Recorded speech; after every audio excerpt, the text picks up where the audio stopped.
64వ జయంతి వేడుకలు జరుపుకుంటున్నారు. దేశం నలుమూలల ప్రతి రాష్ట్రంలోనూ ప్రతి గ్రామంలో కూడా ఈరోజు ప్రతి పట్టణంలో జరుగుతుంది.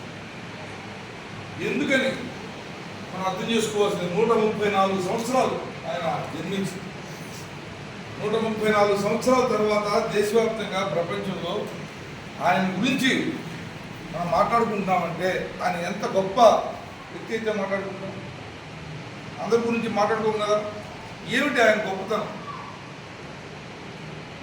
ఆయన భారతదేశంలో ఒక అత్యంత పేద కుటుంబంలో, అత్యంత వెనుకబడిన కుటుంబంలో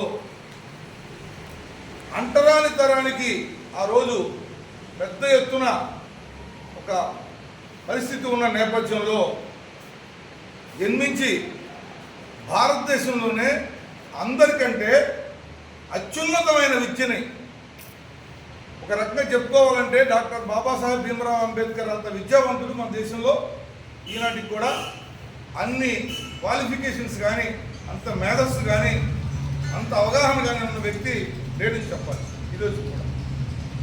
మరి ఆయన చేసిన కృషి కూడా చాలా ఇంపార్టెంట్. మనం మీ పిల్లలకి ముఖ్యంగా తెలుసుకోవాలి. అంబేద్కర్ పాఠ్యాంశం ప్రతి పిల్లలకు ఉంటుంది పుస్తకంలో. ఏమిటి ఆయన ప్రధానంగా అంటరానితనానికి వ్యతిరేకంగా ఈ దేశంలో చాలా పెద్ద ఎత్తున పోరాటం చేశారు. అనేక గ్రంథాలు రాశారు. ఆయన రాసిన గ్రంథాల్లో ఎన్హిలేషన్ ఆఫ్ క్యాస్ట్, ఇంగ్లీష్లో అంటే కుల నిర్మూలన. భారతదేశంలో కులము అనేది, కుల వివక్షత అనేది పెద్ద ప్రమాదకరమైన జాడ్యంగా ఉన్నది. భారతదేశంలో ఈ కుల వివక్షత, ఈ కులం సమస్యని పరిష్కరించకుండా భారతదేశం ముందుకెళ్ళలేదు.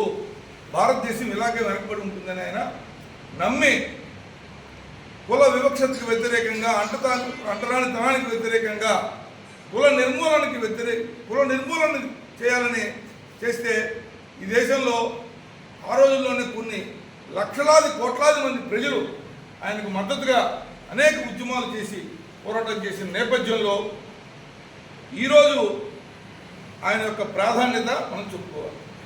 ఇంకా అంతేకాదు, ఆయన భారతదేశానికి స్వతంత్రం వచ్చాక రాజ్యాంగాన్ని రాశారు.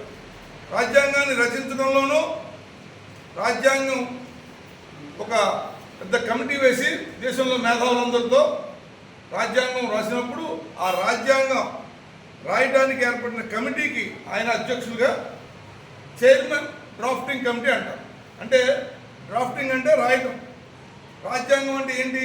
ఈరోజు మన దేశంలో ఎవరికి ఏమి హక్కులు ఉన్నాయి, ప్రజలకు ఉన్న హక్కులు ఏంటి, బాధ్యతలు ఏంటి?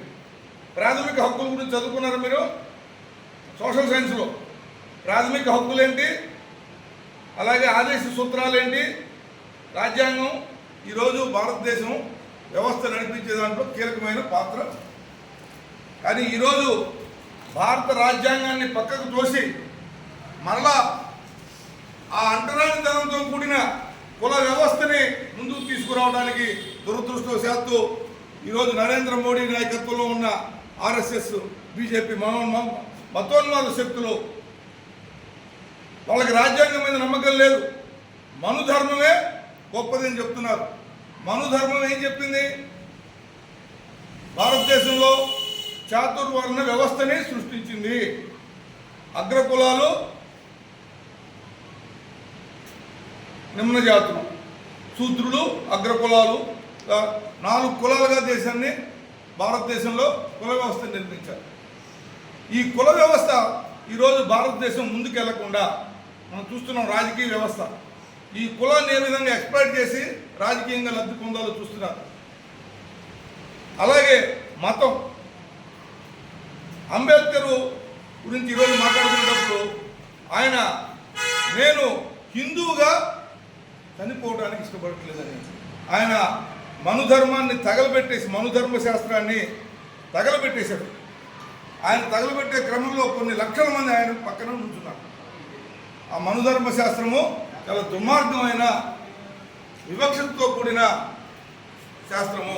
ఈ మనుధర్మ శాస్త్రాన్ని నేను వ్యతిరేకిస్తున్నానని ఆయన మనుధర్మాన్ని, ఆ మను ధర్మశాస్త్రాన్ని ప్రతుల్ని తగలబెట్టిన గొప్ప వ్యక్తి బాబాసాహెబ్ అంబేద్కర్. అయితే ఈ దేశం స్వతంత్రం వచ్చాక కుల వివక్షతకు వ్యతిరేకంగా, కుల నిర్మూలన వ్యతిరేకంగా అనేక సంఘ సంస్కర్తలు బాబాసాహెబ్ అంబేద్కర్ యొక్క ఆశయాలను ముందుకు తీసుకెళ్లడంలో పనిచేశారు, పనిచేస్తున్నారు. చాలా వరకు ఈనాడు ఆ కుల వివక్షత లేదు, కానీ ఇంకా వెలుగట్టుకున్నది. ఈరోజున్న రాజకీయ వ్యవస్థ, ఈరోజున్న స్వార్థ రాజకీయ నాయకులు ఈ కులాన్ని, కులతత్వాన్ని తమ స్వార్థ రాజకీయ ప్రయోజనాల కోసం ఇంకా పెంచి పోషిస్తున్నారు. కాబట్టి అంబేద్కర్కి ఈరోజు మనం 134వ జయంతి జరుపుకుంటున్నామంటే అర్థం ఒక దండేసి వ్యవహారానికి సరిపోదు. భవిష్యత్తులో ఈ దేశం ముందుకెళ్ళాలంటే ఈ దేశ పౌరులుగా, ఈ దేశ భక్తులుగా, ఈ దేశంలో కుల వ్యవస్థను నిర్మూలించకుండా ఈ దేశం ముందుకు వెళ్ళగలదు అనేది ఆయన నమ్మారు. కాబట్టి మీరందరూ కూడా కులాలకి, మతాలకు అతీతంగా ఒక ఉన్నతమైన మానవులుగా, ఉన్నతమైన భారతీయులుగా, అందరినీ ఎవరికి వచ్చినా ఉంటే రక్తం వస్తుందా? వేరే కులం వాళ్ళకి వేరే రక్తం ఉంటుందా? రక్తం ఉండదు కదా. మరి ఈ అంతర్యం, ఈ కుల అంతరాలకు వ్యతిరేకంగా భవిష్యత్తులో మీరు కూడా విద్యావంతులై, బాధ్యత గల పౌరులై సమాజంలో అంబేద్కర్ ఆశయాలను ముందుకు తీసుకెళ్ళడానికి కృషి చేయాలని చేస్తారని ఆశిస్తూ మరొకసారి అంబేద్కర్కి నివాళులు ఇస్తూ జోహార్ బాబాసాహెబ్ భీమ్రావ్ అంబేద్కర్, జోహార్ బాబాసాహెబ్ భీమ్రావ్ అంబేద్కర్.